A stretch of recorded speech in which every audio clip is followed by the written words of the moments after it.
Hey, oke guys, welcome back to Cakradivara Reinkarnasi dalam pembahasan alur cerita Renegade Immortal Gianni episode ke-93.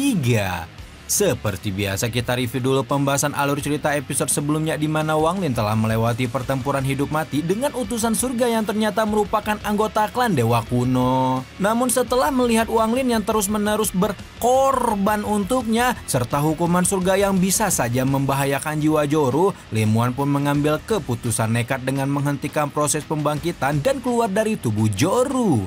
Begitu keluar dari tubuh Joru, ki kematian kembali menyelimuti jiwa Limuan dan membuat jiwa primordial ketua sekte Limuan itu hancur lebur hingga hanya menyisakan setitik pecahan jiwa. Karena pembangkitan tidak berhasil, utusan surga pun kembali sementara Wang Lin hidup dalam kekosongan selama beberapa bulan sampai akhirnya memahami intisari hidup mati yang sesungguhnya. Dan mulai saat ini tidak lagi ingin memaksakan kehidupan seseorang yang mungkin saja memang tidak mereka inginkan. Setelah 500 tahun berlalu, Wang Lin melepaskan jiwa kedua orang tuanya dan memutuskan untuk memperkuat diri agar dapat melindungi orang-orang yang dia cintai. Gimana cerita selanjutnya? Langsung aja kita terobos atuh.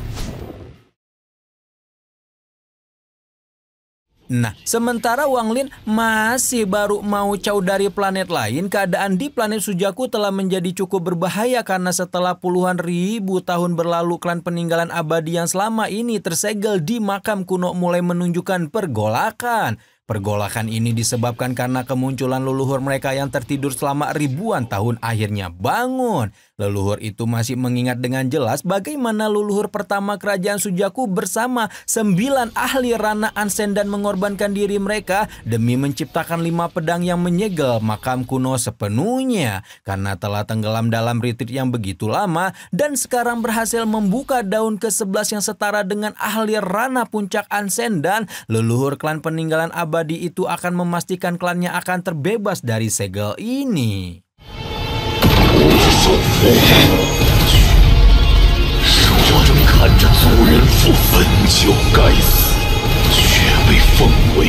Leluhur klan peninggalan abadi mulai memunculkan puluhan tato yang menyebabkan segel 5 pedang aktif sebelum menghujam tubuhnya dengan begitu kejam. Meski langsung mengalami cedera dalam yang lumayan parah, leluhur klan peninggalan abadi yang kita panggil aja dia Mbah Sugeng itu masih tidak bergeming dan terus memanggil lebih banyak tato untuk menyelesaikan rencananya. Mbah Sugeng mengingat di masa lalu dia tidak bisa berbuat banyak untuk klan peninggalan abadi, malah selama puluhan ribu tahun terus menelan jiwa umat umur anggota klannya untuk menjadi dukun 11 daun. Karena itulah saat ini dia sudah bertekad untuk menggantikan pohon peninggalan abadi dan tersegel oleh 5 pedang sebagai bayaran agar klan peninggalan abadi bisa kembali ke dunia luar.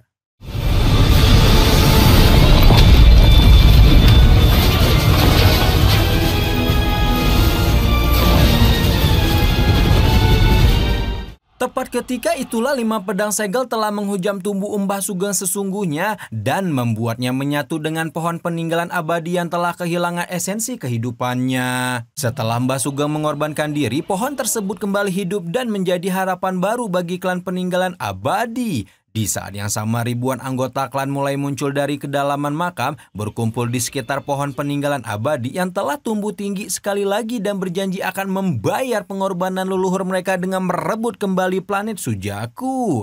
Seolah merasakan gejolak dari makam kuno, sang Sujaku ke-14 yang awalnya husuk berkultivasi langsung keluar dari gunung petapaan dan mengumumkan bahwa perang melawan klan peninggalan abadi telah dimulai. Ketika planet Sujaku telah meletus dalam peperangan hidup mati melawan klan peninggalan abadi yang mendapatkan kembali kebebasannya, Wang Lin masih melintasi ruang kekosongan sambil memikirkan bagaimana caranya untuk mencapai ranah transformasi jiwa dengan cepat. Karena mentok tidak tahu harus berbuat apa, Wang Lin pun memutuskan untuk kembali ke sekte pemunian jiwa dan meminta beberapa arahan dari Dutian terkait hal tersebut.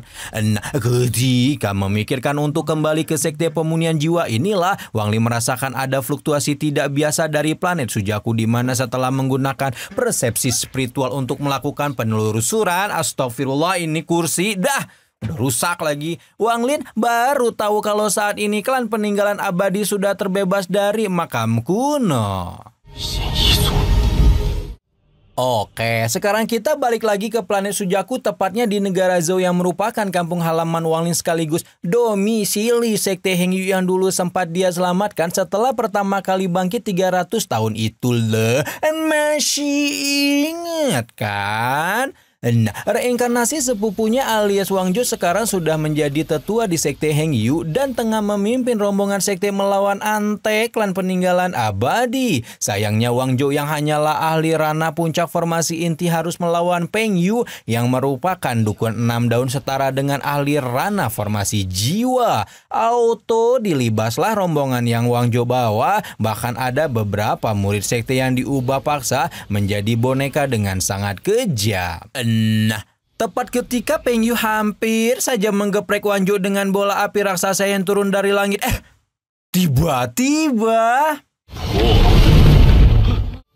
Tiba-tiba saja bola api raksasa itu meletus begitu saja diikuti dengan kemunculan sosok Wang Lin yang turun dari langit bak dewa yang muncul ke dunia. Peng Yu auto deg-degan merinding remang-remang bulu ketek ketika Wang Lin muncul karena pemuda itu menyebarkan aura ahli transformasi jiwa yang jelas saja Atu lebih kuat daripada dirinya. Tanpa pikir panjang, Peng Yu langsung berpikir untuk kabur menyelamatkan diri. Namun sebelum tujuan itu terwujud, Wang Lin sudah mengirim si nyamuk lebih dulu yang menghabisi seluruh antek dajjal klan peninggalan abadi.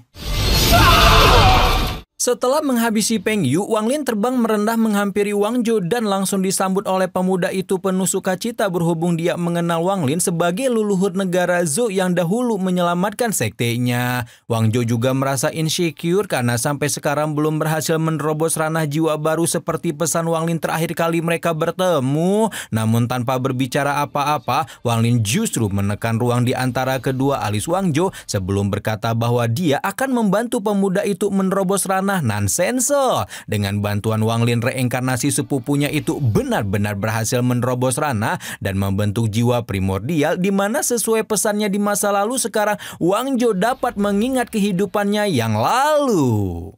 Merinding buset, sumpah. Wang Lin.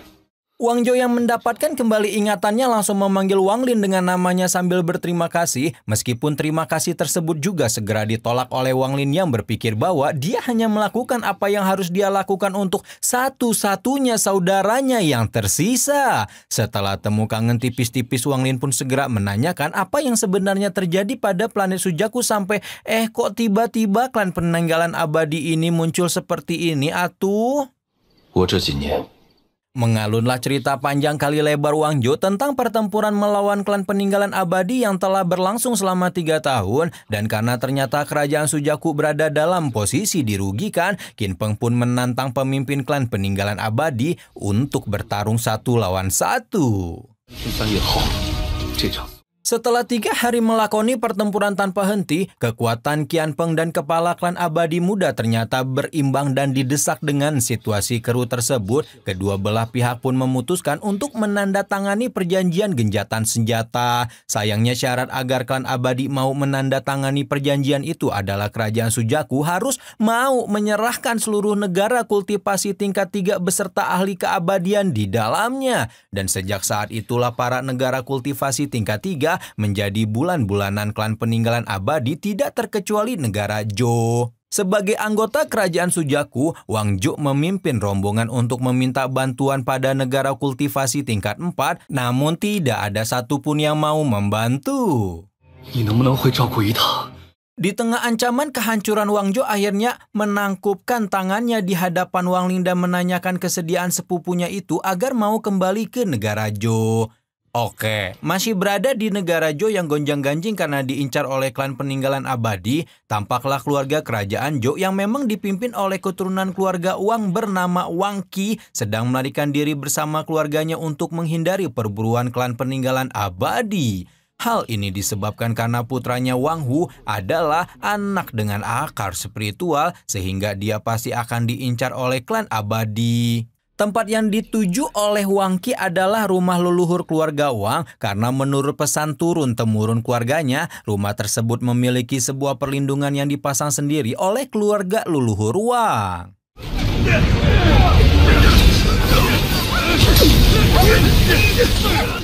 Oke, move on dikit dari Wang Qi, kita lihat juga kondisi sekte terbesar di negara Zhou alias sekte Heng Yu yang sekarang benar-benar kacau balau akibat dari penyerangan klan peninggalan abadi. Untuk menyelamatkan diri, para tetua mengarahkan semua murid untuk berkumpul di Gunung Heng Yu karena di gunung itu terdapat monumen patung leluhur yang sempat ditempatkan oleh Wang Lin sebelum Cao dari negara Zhou 200 tahun lalu. Situasi Wang Qi dan sekte Heng Yu benar-benar sangat terpojok karena selain mengepung Gunung Heng Yu, dua antek dajjal klan peninggalan abadi juga telah membobol rumah leluhur keluarga Wang, tempat keluarga kerajaan Zhou berlindung. Nah, tepat ketika dua antek dajjal itu hampir saja melukai Wang Qi,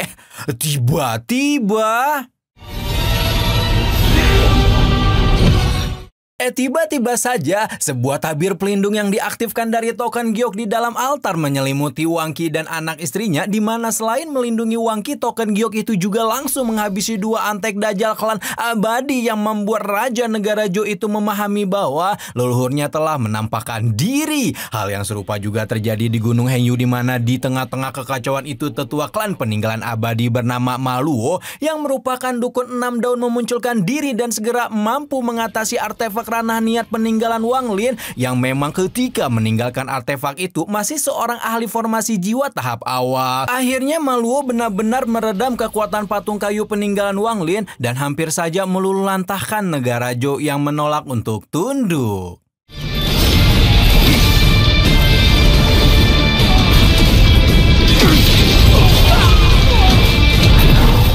Tapi sebelum rencana penghancuran itu direalisasikan, seekor naga hitam raksasa turun dari langit dan menyemburkan api biru yang menghabisi hampir seluruh pasukan klan peninggalan abadi yang dikirimkan kecuali Ma Luo. Begitu melihat Wang Lin mendarat di atas naga hitam, seluruh warga negara Zhou segera meledak dalam kegembiraan, sementara Ma Luo sendiri justru dibuat bingung dengan kultivasi Wang Lin yang sekilas ngecit dikit kayak transformasi jiwa, tapi kayaknya masih formasi jiwa deh. Namun ketika melihat Wang Lin berhasil meredam serangannya dengan begitu mudah, Ma Luo langsung sadar jika leluhur negara Zhou ini jelas bukan orang sembarangan dan memutuskan untuk menarik diri. Gila, merinding bagian ini sumpah. Sayangnya rencana melarikan diri itu juga tidak dapat diwujudkan dengan mudah karena tampaknya leluhur negara Zhou yang entah datang dari mana ini tidak ingin membiarkannya pergi. Akhirnya Ma Luo menyebut-nyebutlah perjanjian genjatan senjata dengan kerajaan Sujaku dan meminta Wang Lin untuk mengikuti perjanjian tersebut. Tapi ya sebodoh teuing atuh mas sama perjanjian genjatan senjata. Pertama, dia enggak punya urusan sama kerajaan Sujaku dan sama sekali tidak berniat untuk mendukung faksi utama di planet tersebut. Ya mau Sujaku, Suzuzu Keji dan tanda tangan perjanjian kek, kakek nenek moyangnya kek, debus kek, kayang kek, dia tidak akan pernah membiarkan kerajaan Sujaku mempengaruhi tindakannya. Karena sudah mencoba beberapa kali menyerang Wang Lin dan seluruh upayanya berjuang pada kegagalan, Ma Luo pun berpikir untuk menggunakan pohon samsara demi membuka jalan pelarian. Kira-kira mirip kayak yang dilakukan Yanto apa siapa itu dulu yang ngejar Wang Lin di ruang kekosongan. Masih inget kan? Sayangnya kekuatan Ma Luo ini terlalu lemah kalau dibandingkan dengan Wang Lin, sehingga dia sama sekali tidak berhasil membuka pohon samsara karena terus digagalkan oleh segel Wang Lin. Ketika mendengar ancaman Ma Luo tentang jimat yang muncul di tubuhnya kalau dukun 6 daun itu terbunuh, Wang Lin malah menghabisi Ma Luo lebih cepat setelah memberitahukan bahwa dia sudah membunuh terlalu banyak anggota klan peninggalan abadi untuk takut pada ancaman jimat.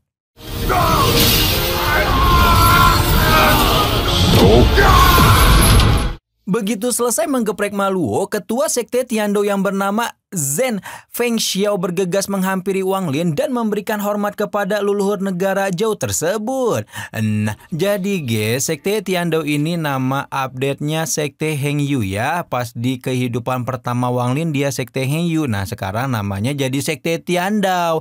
Meskipun Wang Lin tidak pernah menganggap dirinya sebagai leluhur negara Zhou, namun sejak pemuda itu meninggalkan artefak yang menjadi pelindung negara Zhou, seluruh warga negara tersebut telah menganggapnya sebagai leluhur.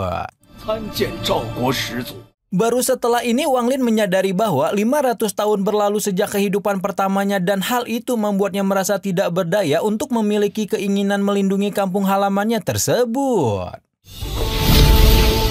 Akhirnya Wang Lin pun memutuskan untuk tinggal beberapa waktu di negara Jo, memasang artefak patung kayu lagi, memberi petunjuk kultivasi, membantu para ahli formasi inti menerobos ranah Nansensol, dan membantu ahli ranah Nansensol menerobos formasi jiwa. Wang Lin juga memperkuat formasi perlindungan yang dapat menahan serangan musuh dari luar, di mana formasi yang ditinggalkan Wang Lin hanya bisa dibatalkan oleh kekuatan ahli transformasi jiwa. Setidaknya hanya inilah yang bisa Wang Lin lakukan untuk melindungi kampung halamannya, dan tentang bagaimana nasib dan masa depan negara Jo nantinya, Wang Lin hanya bisa membiarkan takdir yang memutuskannya.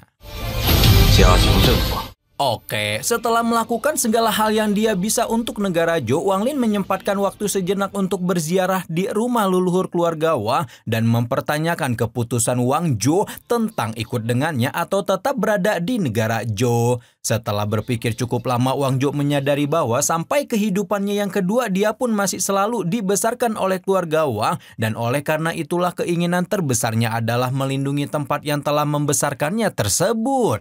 Karena Wang Jo sudah memutuskan, Wang Lin pun juga tidak bisa tinggal lebih lama dan bergegas meninggalkan negara Jo untuk menuju sekte pemunihan jiwa. Begitu sampai di sekte pemunihan jiwa, Wang Lin melihat sekte tersebut sudah porak-poranda. Namun sepertinya seluruh murid dan seisi sekte telah diselamatkan oleh para tetua dan dutian yang telah menunggunya.